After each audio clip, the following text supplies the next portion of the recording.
Okay, this is Yikes Dude 754 and we're back with Duke Nukem Total Meltdown TC. And it is episode 2 time, so it's time to hit Lunar Apocalypse, which is the second episode of Duke Nukem 3D. And I would say that, Lunar Apocalypse, it probably does have the biggest maps in the game. So yeah, let's jump on in.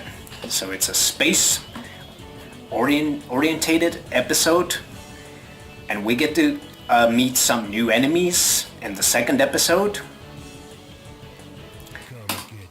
So yeah, here we go. Probably not. So yeah, let me just check out the game manual because it says that we get to meet enforcers, which are basically pickup replacements of the second episode. So here's what the manual has to say about enforcers. Let me read it. With a chaingun blazing, the armored enforcer can make fast business of dispatching any remaining human opposition. Powerful hind legs enable the enforcer to leap to many places where an unsuspecting Duke may be caught off guard. So beware. So we get to see those guys in this map. Not yet, however. But oh geez. And since I was recording this little bit of an intro, I was kind of like have to, do a little bit of a, little bit adjustments. So yeah, where's level stats? Alright, now we're good to go. But anyway, Spaceport is one of those maps that it utilizes few quite interesting effects. One that we can probably see in a minute. So yeah, here we do have a secret number 3 with some pipe bombs. And there we do have some enforcers. Yeah, those are the guys. But fortunately we do have a shotgun, so they're kind of like, they have the same HP as pig cops do, but they are carrying a chain gun. So they drop like, chain gun ammo, as you can see. And here we do have some pistol clips. This is not a secret, or it does not count as a secret, but we do have night vision goggles here too if you need them. They will come handy under certain situations. Thanks. Oh yeah, there we do have an enforcer. So enforcers are kind of, I would say,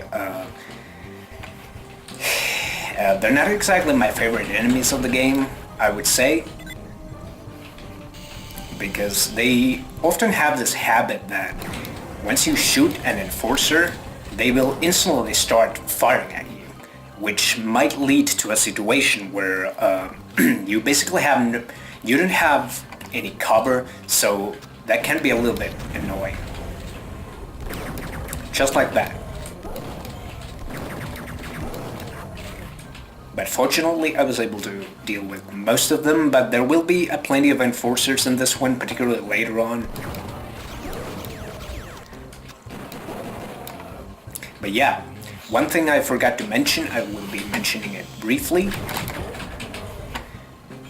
So yeah, this map uses, I'm gonna disable that force field before I proceed, but anyway, this map uses this teleportation effect, which is basically like when a player enters the sector, there is a sprite placed inside that sector. So you can probably see that, that middle thing right there. You can see that normally you would have water under that thing. So watch the auto map as I jump down. See? That's the teleportation effect, or I think it's actually called transport inside the editor, I believe. And here we do have another example of transport. And here we do have some sector over here. But once we take this lift, we can see that it takes us to a different place. So it gives you this impression that this is a multi-story space station, while in reality it is not. So it's like this is a little bit of a trickery, and this is a secret, by the way, and this can be accessed only with a jetpack. So we do get a Devastator, but I'm not gonna use it in this map. Devastator is a pretty cool weapon. Whoops, I was not actually supposed to do that just yet. But anyway, Devastator is one of those weapons that it launches these mini missiles that do... it's basically a rapid-fire rocket launcher, shortly. And now we get this horde of Enforcers. So I think that should be most of it. And we do have atomic health here. That's not a secret, but as soon as you walk around this sector, this secret should have been activated, but for some reason it wasn't. Let's see. Now it should be. So we do have some chaingun ammo in there. Secret number 5. And I try not to use jetpack anymore, because I think that some of the other maps, I don't remember. Maybe Incubator had like a jetpack in it, maybe. I'm not like 100% sure on that.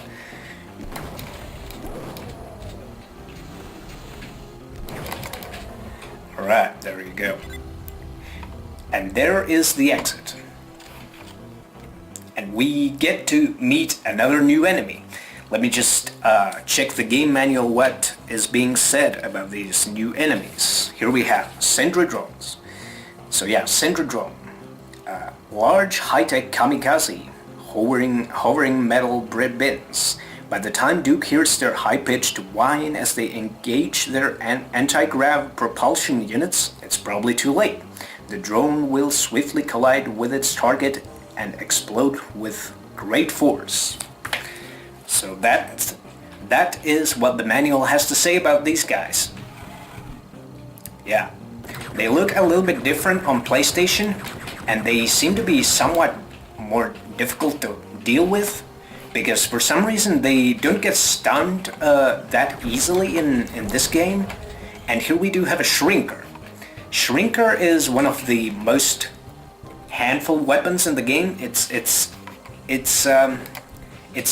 one of the most handiest weapons in the game. That's what I was supposed to say. But yeah, anyway, let's make sure that we have everything, all the ammo and everything. Yeah, looking good. So yeah, that is Spaceport. But I hope this game... Now it shouldn't be doing it. Please. No intermission skipping, please. Because, you know, yeah. Anyway, Sentry Drones are kind of like one of those enemies that they will start appearing regularly in this episode. The next map has some of them. They are kind of nasty enemies, because once you come in contact with the Sentry Drone, it will explode in your face. So that's never a good thing and stuff. But you will probably see that in the next episode. But Spaceport is it's not like a very big map. It's mostly I would say a little bit of a vertical map in a way. Even like it really isn't a vertical map, technically speaking. But it uses this